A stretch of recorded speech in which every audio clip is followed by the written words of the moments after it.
Lalo na yung naging development kay KQ. KQ, Di ba? Na si KQ po talagang 6-7 and stretch 4 Actually, 3 and 4 ang nilalaro ni KQ. So, tama-tama naman siguro si Troy dito. Yung pagkakakuha sa kanya sa Hinebra, parang doon na papunta rin yun. Ako na-feel ko. Kasi nga, syempre, pag kinuha ka para you have enough time to adjust or to adopt yung system ni Coach Tim Cone, di ba? Na siya naman yung head coach ng Gilas. And si Troy naman talaga is medyo kumbaga sa isang materialist, di ba?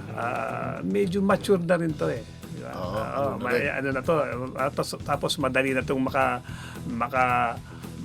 kumbaga sa mga napagdaanan niya mga coaches, okay, at sa kanyang experience sa paglalaro, okay, malalim na rin ang kaalaman nito. Pero ang main weapon ni Troy, kahit nakita ko yan, yung tira sa labas. Merong tira.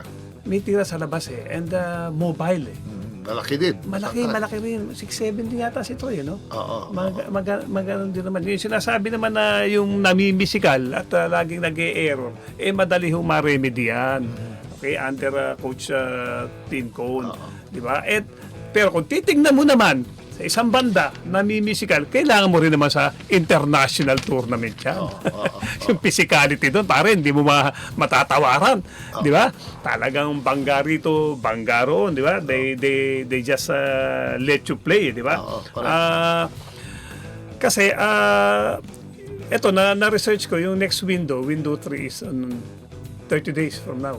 February 20, no? Sino nasa bracket natin? Ang nasa bracket natin, hindi ko pa maano rito, nahanap ko pa, may aanin ko rito kung nasaan, hindi ko pa mapansin. Pero ibig sabihin, yung mga nangyari sa atin na dagok, di ba, na Lumiit si tayo.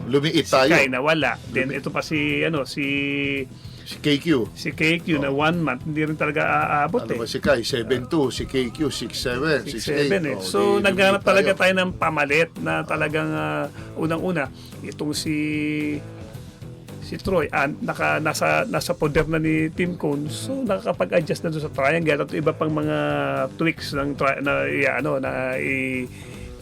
nakasama doon sa sistema ni Coach Tim Cone. Si Justin, bata natin pareho yan, alam din naman natin, pero pare, nagkaroon ng recently kahapon.